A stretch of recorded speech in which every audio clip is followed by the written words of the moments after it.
Thank you very much for giving me an opportunity to share the word of God with us. Actually, the whole of yesterday, God ministered to me through the ministers who spoke the word in the morning prayer and in the evening service through the story of Nehemiah. I really learned a lot from the story of Nehemiah, and God reminded me a lot of things. And one of them which was ringing in my heart is that Nehemiah took a decision which was not easy to be taken. It took courage. It took a lot of confidence. It took a lot of hope and confidence in the Lord for Nehemiah to say, I'm going to rebuild the broken walls of the city of my people. And this morning, that message of courage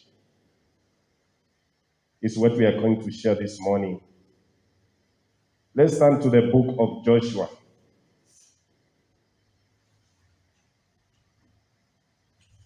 Joshua chapter 14, verse 6. We will look a number of verses there and go back to Numbers. We will do more of reading as well. Joshua chapter 14, from verse 6.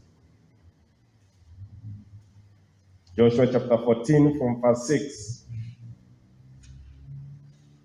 Then the children of Judah came to Joshua in Gilgal, and called the son of Jephunneh, the Kenizzite, said to him, You know the word which the Lord said to Moses, the man of God, concerning you and me in Kadesh Barnea. I was 40 years old when Moses, the servant of the Lord, sent me from Kadesh Barnea to spy out the land. And I brought back a word to him as it was in my heart. Nevertheless, my brethren who went up with me made the heart of the people melt. But I wholly followed the Lord my God. So Moses swore on that day, saying, Surely the land where your foot has trodden shall be your inheritance and your children forever, because you have wholly followed the Lord my God. And now behold, the Lord has kept me alive as he said, these 45 years, ever since the Lord spoke this word to Moses while Israel wandered in the wilderness. And now here I am this day, 85 years old. As yet I am strong this day as one day that Moses sent me, just as my strength was then. So now is my strength for war, for hope, for going out, and for coming in. Now therefore give me this mountain of which the Lord spoke in that day. For you heard in that day how the Anakim were there, and that the city were great and fortified. I shall be able to drive them out, as the Lord said. And Joshua blessed him and gave him Hebron, and gave Hebron to Caleb the son of Jephunneh as an inheritance. Hebron therefore became an inheritance of Caleb the son of Jephunneh the Kenizzite to this day, because he wholly followed the Lord God of Israel. And the name of Hebron formerly was Abba. Abba was the greatest man among the Anakim. Then the land had rest from war. This morning, I want us to learn about the story of the spies who went to spy the land. I want us to talk and learn something about Caleb. As I said in the beginning, that I learned something yesterday about Nehemiah, how he was going to build the wall of Jerusalem, how he was mindful of the welfare of his people. And it took courage. It took faith for Nehemiah even to request the king to give him permission, because he was a cupbearer. To go to a great man and ask him to give you permission. You are in a foreign land and you are asking to be given permission to go and correct something in your own land and in your own country. It was not an easy task. Even when Sanballat and Ethiopia were ridiculing him and saying, now, this work, do you think you are going to build the whole of this wall of Jerusalem? It's not going to be an easy task. But because of faith, Nehemiah had in his own God, he was able to fulfill. I learned a lot about courageous steps to be taken by a man of God. It was not an easy task to be taken. It took courage for Nehemiah to say, we are going to build this wall because our God is with us. This morning, we are learning something about Caleb in chapter 14, verse 6 downwards. We are being told the story of the man of God called Caleb. The children of Judah came to Joshua in Gilgal.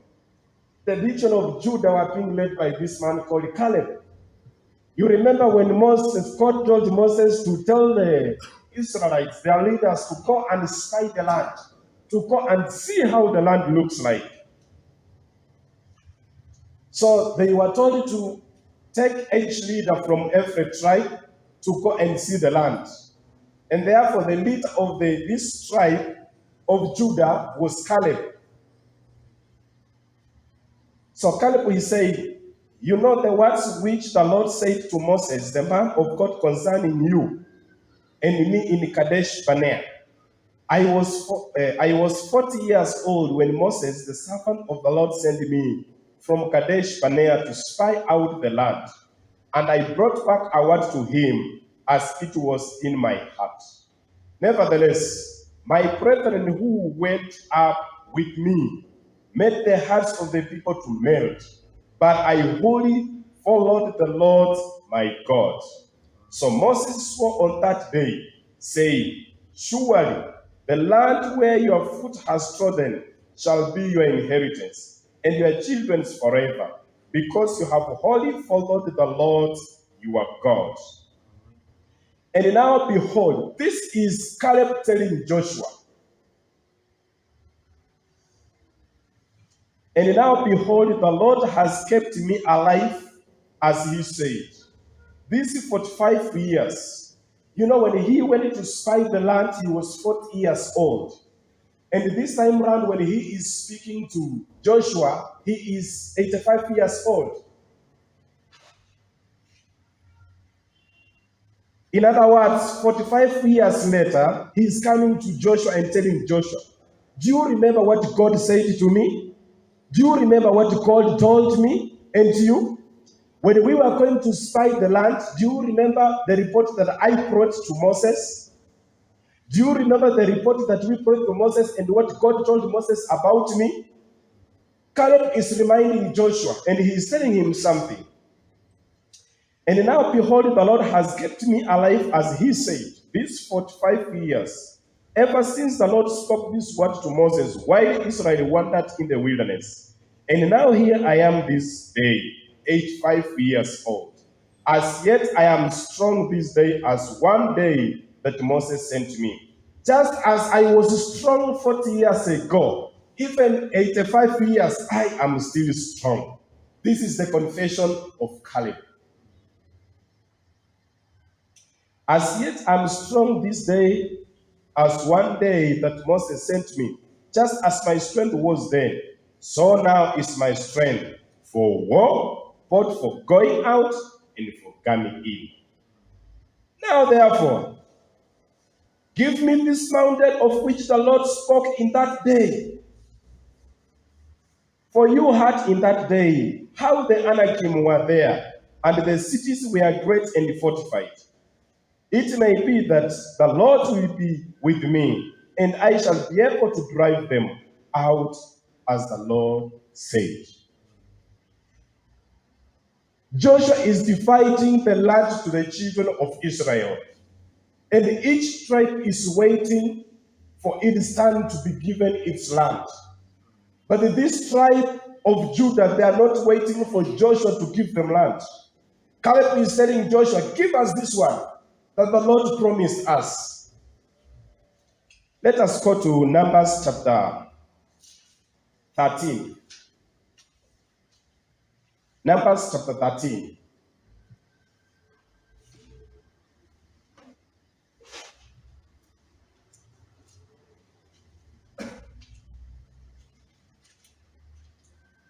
Numbers chapter 13. And the Lord spoke to Moses, saying, send men to spy out the land of Canaan, which I am giving to the children of Israel. From each tribe of their fathers you shall send a man, everyone a leader among them. So Moses sent them from the wilderness of Paran according to the command of the Lord, all of them men who were heads of the children of Israel. Now these were their names. Verse 6, from the tribe of Judah, Caleb the son of Jephunneh. Verse 8, from the tribe of Ephraim, Hoshea the son of Nun. Hoshea is the one who Moses named Joshua. And so from the tribe of Ephraim, Joshua is their leader. From the tribe of Judah, Caleb is their leader. And so Moses is taking leaders from all these 12 tribes to go and spy the land, to go and see how the land looks like.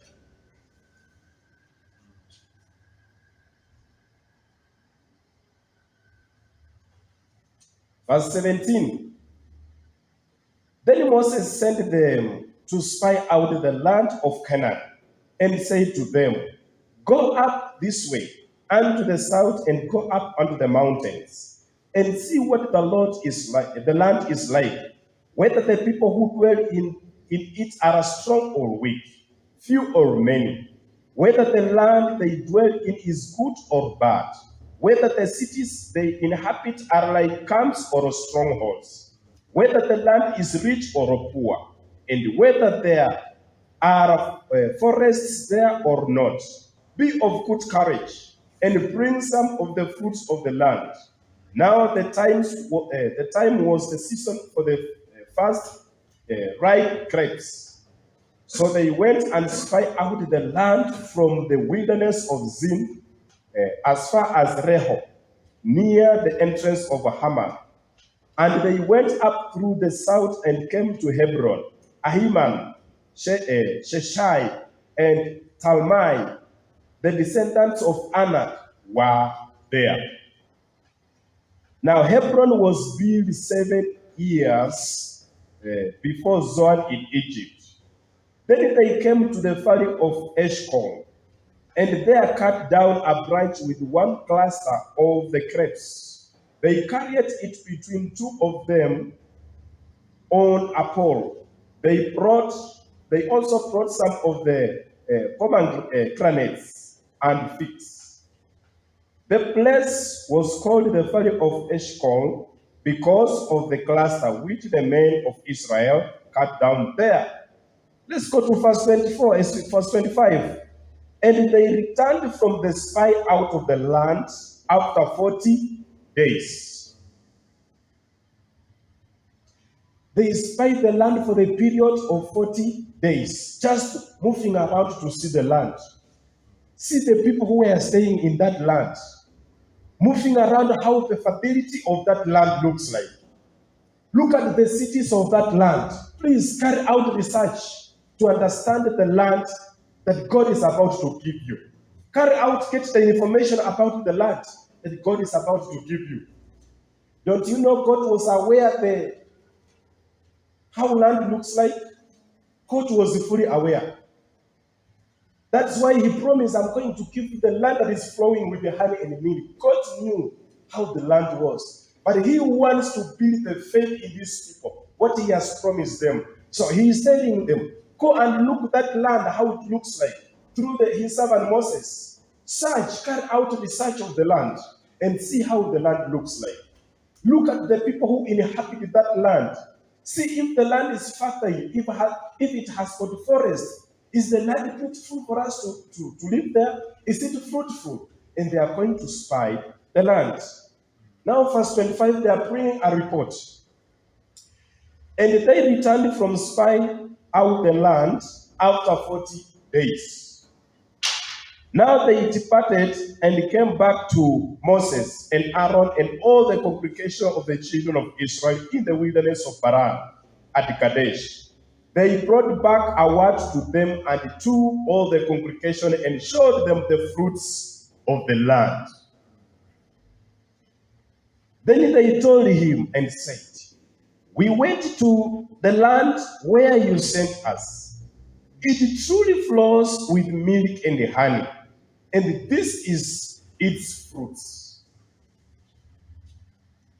Nevertheless, the people who dwell in the land are strong. The cities are fortified and very large. Moreover, we saw the descendants of Anak there." You know, these people are giving back the reports, minus Joshua and Caleb. This one, they're narrating the story. We went to see the land. Truly, the land is flowing with milk and honey. The cities, they are so great, powerful cities there. But the problem, we saw the sons of Anak there. Verse 29. The Amalekites dwell in the land of the south. The Hittites, the Jebusites, and the Amorites dwell in the mountains. And the Canaanites dwell by the sea and along the banks of the Jordan. Then Caleb quieted the people before Moses and said, "Let us go up at once and take possession of, for we are well able to overcome it." But the men who had gone up with him said, "We are not able to go up against the people, for they are stronger than we." And they gave the children of Israel a bad report of the land which they had spied out, saying, "The land through which we have gone as spies is a land that devours its inhabitants. The land that we went to look at is a land that consumes, that eats its people." Which type of report is this? Did they see the land eating people? They are saying the land that we went to see, it is the land that devours its people. Good news says the land that we went to see, it is the land that cannot produce even enough for its people. I don't know if anyone has got the New Living Translation. The land that devours people. The land that cannot produce more even for its own people. You see, these people, they are contradicting themselves. They are starting by saying, surely the land is flowing with honey and milk. And then they are contradicting, giving a negative report that, no, the land we saw it, but the land devours people. That land eats people. That land cannot produce even enough for its own people. If we go to inherit, we will get anything there.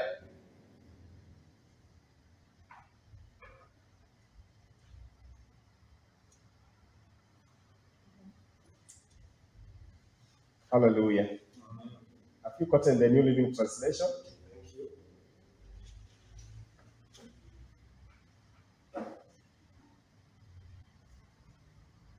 Where are we? Verse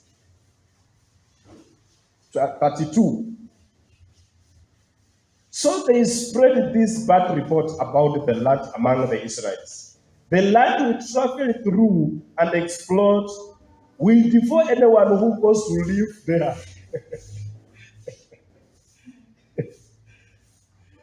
The land will devour anyone who goes to live there. All the people we saw were huge. Hallelujah. The land through which we have gone as spies is a land that devours its inhabitants. And all the people who we saw in it are men of great stature. There we saw giants. The descendants of Anak came from the giants. And we were like grasshoppers in our own sight. And so we were in their sight.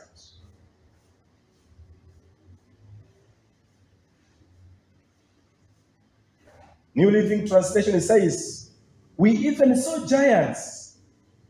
They are the descendants of Anak. Next to them, we fed like grasshoppers.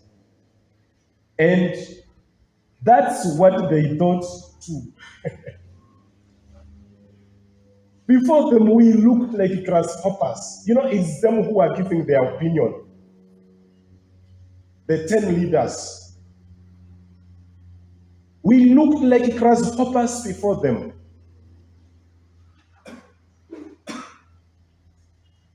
Let's go to chapter 14. So all the congregation lifted up their voices and cried, and the people wept that night. And all the children of Israel complained against Moses and Aaron, and the whole congregation said to them, if only we had died in the land of Egypt, or if only we had died in this wilderness. Why has the Lord brought us to this land to fall by the sword, that our wives and the children should become victims? Would it not be better for us to return to Egypt? So they said to one another, let us select a leader and return to Egypt. These are decisions which are coming from fearful people. These are decisions which are being made after receiving negative reports. These are decisions which are being made as a result of the report of 10 men. Very harmful reports. Very harmful reports. So they are saying to one another, when they were told that the men who live in that city, they are huge, they are gigantic, very big people. The land devours its own people. We looked before them like grasshoppers. In our own eyes, we looked ourselves and we looked like grasshoppers. Instead of these people looking God, they looked at themselves. And the more they looked at themselves, the more they looked like grasshoppers. When we keep on looking at ourselves, when we keep looking at our ability, when we keep looking at our own strength and our own energy and our own resources, when we keep looking at our level of education, we get discouraged. Instead of looking the big God who has brought them from the land of bondage, instead of them looking at the great God who has fought their battles along the way, who has done great wonders even in Egypt, instead of looking at that great God, they looked at themselves. And the more they looked at themselves, the more they appeared like grasshoppers. We appeared like grasshoppers. Hallelujah. And they said to one another, let us select a leader and return to Egypt. Then Moses and Aaron fell on their faces before all the assembly of the congregation of the children of Israel. But Joshua son of Nun and Caleb the son of Jephunneh, who were among those who had spied out the land, they tore their clothes, and they spoke to all the congregation of the children of Israel, saying, the land we passed through to spy out is exceedingly a good land. The good report is the word of God.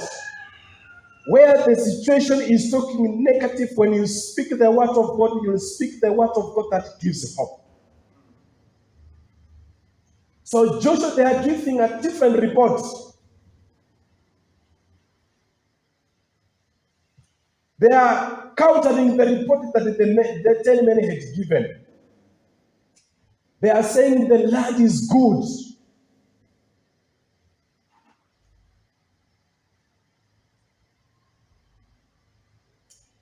The land we passed through to spy out is exceedingly good land. If the Lord delights in us, then he will bring us into this land. If the Lord delights in us, in other words, the focus of Joshua and Caleb were not in their ability. The focus of Caleb and Joshua were not in their own strength.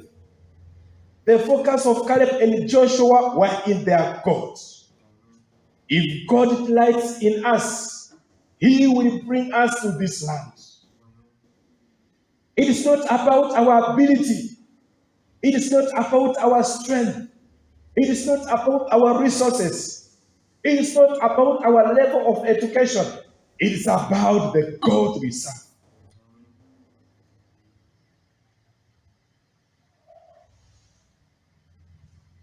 If the Lord delights in us, then he will bring us into this land and give it to us, a land which flows with milk and honey.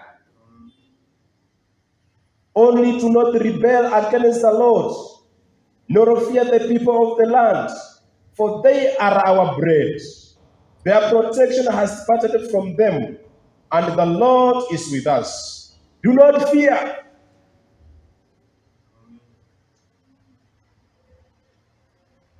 Hallelujah. Joshua and Caleb, they are giving hope to the people. Joshua and Caleb, they are encouraging the people. Yes, we have the sons of Anak there. We have got the giants there. But listen to the report that Joshua and Caleb, they are saying. This one, they are saying, there are giants there. We looked like grasshopper before them. But Joshua and Caleb, they are saying different reports. They are saying, only to not rebel against the Lord, nor fear the people of that land, for they are our bread. People who have got hope in the Lord. When the people are seeing negative situations, when the 10 children of Israel leaders, they were seeing giants. Caleb and Joshua, they were seeing bread. Same people were being seen differently. 10 people, when they look, they see giants. 2 people, when they look, they see bread. Why are they seeing differently? It is because of their hearts. The difference is their hearts. This one, they looked at their own capacity. But Joshua and Caleb, they saw God in their lives. How God has performed wonderful miracles throughout the journey. How God did a lot of miracles even when they were in that land of bondage. How God, with his great power, saved them even when they were crossing the Red Sea. They saw this great God, and by seeing this great God, they saw bread in the sons of Anak. Instead of seeing giants, they saw bread. For they are our bread. Their protection has departed from them, and the Lord is with us. And the Lord is with us. And the Lord is with us. Hallelujah. It's a long story. Verse 10. And all the congregation said to stone them with stones. Now the glory of the Lord appeared in the tabernacle of the meeting before all the children of Israel. Just try to imagine these people with the negative report. They had made up their mind. We want to choose a leader. We want to go back to Egypt. But because Joshua and Caleb were encouraging people to go on, these people got angry and they took stones we are going to stone Joshua and Caleb. We are going to finish them here. We want to go back where? To Egypt. The Bible says when they were about to stone Joshua and Caleb, the glory of the Lord appeared there.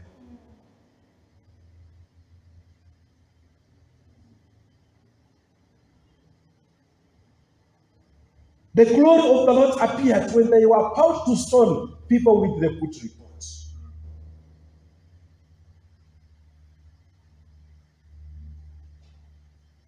And God started speaking with Moses. When you read from verse 11 downwards, it's a long story that we cannot talk about it. God became angry with these people. How long are these people going to tempt me for these 10 times? I have done extraordinary miracles among them, but they still doubt me. I want to destroy these people. Moses, I want to give you a new generation. I am able to give you better people than this one. I am able to give you obedient people, people who have got courage to go, people who have got faith in me. I am able to give them. I want to destroy this one. For how long are they going to doubt me? I gave them water in the wilderness. I gave them manna. I protected them. Even when they were crossing Red Sea. Still, I fought for them, but they are still doubting me. How long are these people going to be doubtful of my work in their lives?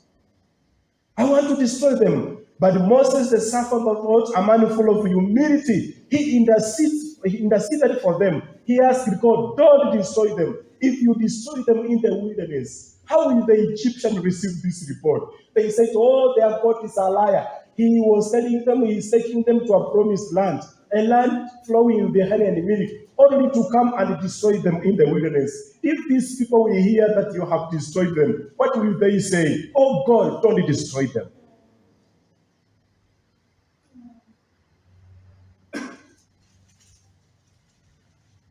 Hallelujah.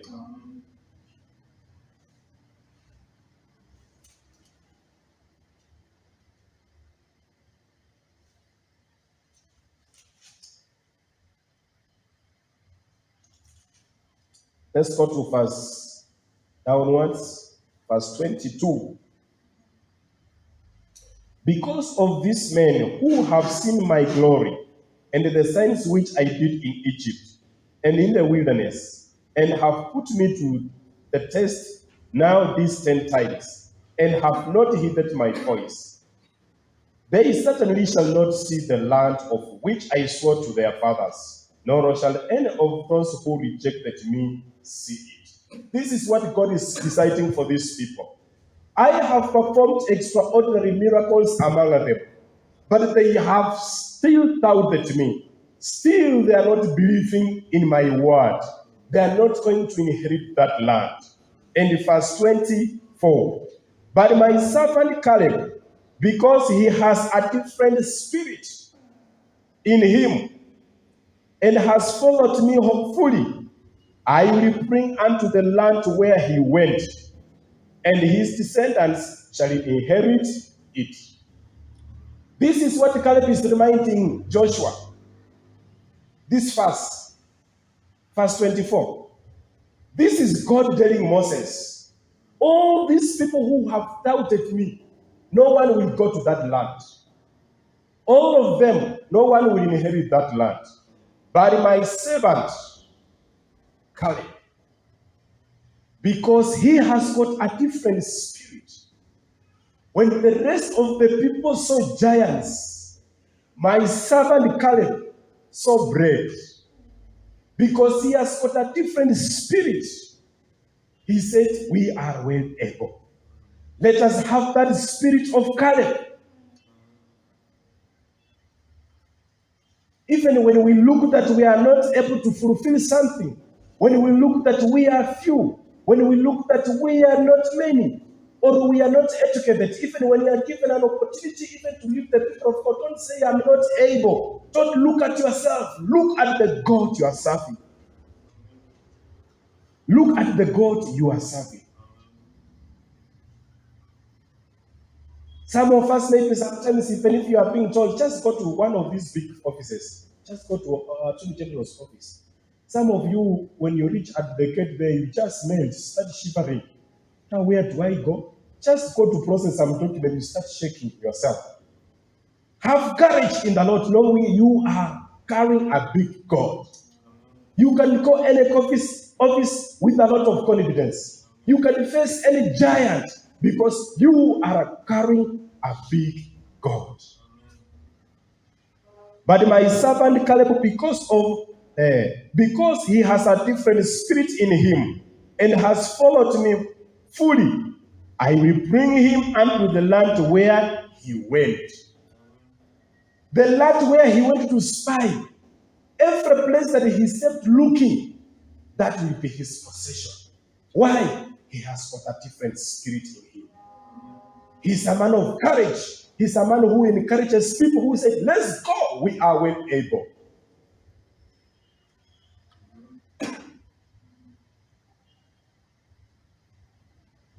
I will give him and his descendants. Let's go to verse 36. Now the men whom Moses sent to spy out the land who returned and met all the congregation complain against him by bringing a bad report of the land. Those very men who brought the evil report about the land died by the plague before the Lord.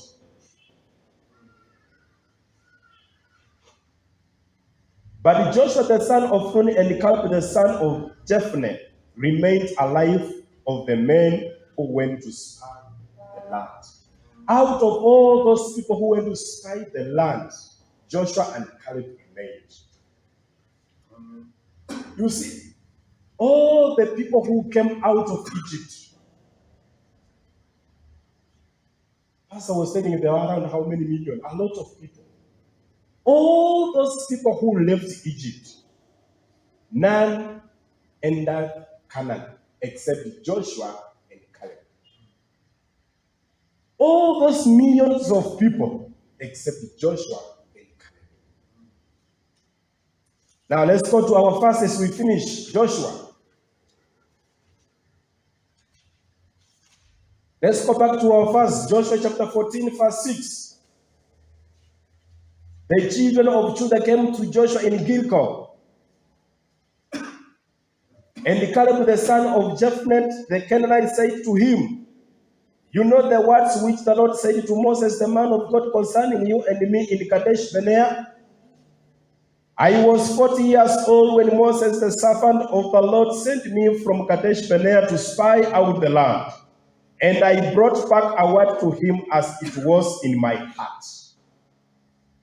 Nevertheless, my brethren who went up with me made the hearts of the people to melt. This negative report completely discouraged people. This negative report completely brought people completely down. Nevertheless, my brethren who went up with me made the hearts of the people melt. But I wholly followed the Lord my God. When people were being discouraged, I made a decision to follow the Lord my God with all my heart, knowing what he has promised he will fulfill. Even when we were in Egypt, God was saying to us through his servant, the land which we are going to inherit, it flows with milk and honey. That is in my heart. And I know that God who saved us is going to give us the strength to inherit that land. So Moses swore on that day, saying, surely the land where your foot has trodden shall be your inheritance and your children's forever, because you have wholly followed the Lord your God. And now behold, the Lord has kept me alive, as he said, these 45 years, ever since the Lord spoke these words to Moses, while Israel wandered in the wilderness. And now here I am this day, 85 years old. As yet I am strong this day as on the day that Moses sent me. Just as my strength was then, so now is my strength for war, both for going out and for coming in. Therefore, give me this mountain. This is the message. God has kept me alive for these all years. I was a young man, strong, energetic man, 40 years old. And now I am 85 years old. I am still strong. I am still trusting God. God is still in my heart. Give me this mountain. I will not wait for you to fight to me. Give me this mountain because it's the promise of God. God promises this one. Give me this mountain. Let us be like Caleb. Let us have hope and confidence. Give us this mountain. We are not waiting for any longer. Reports, negative reports are everywhere. Negative reports are coming from our doctors. Negative environment reports are coming from our own people who we are staying with in plots and in our areas. Negative reports are coming from different authorities, from our lawyers, from everywhere. But Caleb said, let us go, give us this mountain. This is ours. Hallelujah. I want to encourage us this morning. This is ours. Let's say like Caleb, this is ours. We are going for it. No turning back. I was asking myself, who would volunteer to be a leader to take these people back to Egypt? I was just wondering who could volunteer? Maybe among those 10 who gave back report, I think one of them could have said, please, from today, I am your leader. But the leader going in the opposite direction, not to the promised land. Hallelujah. I want to encourage people of God this morning. A lot of things God has promised us. But we are not going to get them on a silver plate. We are not going to get them the easy way. Some of them, they are complicated. Legally, some of them, they are complicated. Financially, some of them, they are complicated. Like Caleb and Joshua, we are telling them, give us this mountain. It's our inheritance. Give us this mountain. 2 Timothy chapter 1, verse 7, the Bible tells us, for God has not given us the spirit of fear. Fear is not our portion. A young man was asked one day to describe what it means by fear. Explain the word fear. And he said, fear is the desire to run away. Fear is the inability to believe in God. Hallelujah. Let us go for it. Let's pray. Father, in the name of Jesus, we thank you for encouraging our hearts. Thank you for encouraging us once more, oh God. You have promised us many things, even in this country, even in this city of Nairobi. As we wholeheartedly follow you, you are going to give us mountains. Things which appear to us as mountains. We are not going to discourage ourselves anymore. We are not going to look at ourselves like grasshoppers. We are well able to accomplish your purpose in this city. We are well able to do your will. Father, we thank you. Father, we bless you. We give you glory, we give you honor. In Jesus' name we pray. Amen. Thank you. God bless you.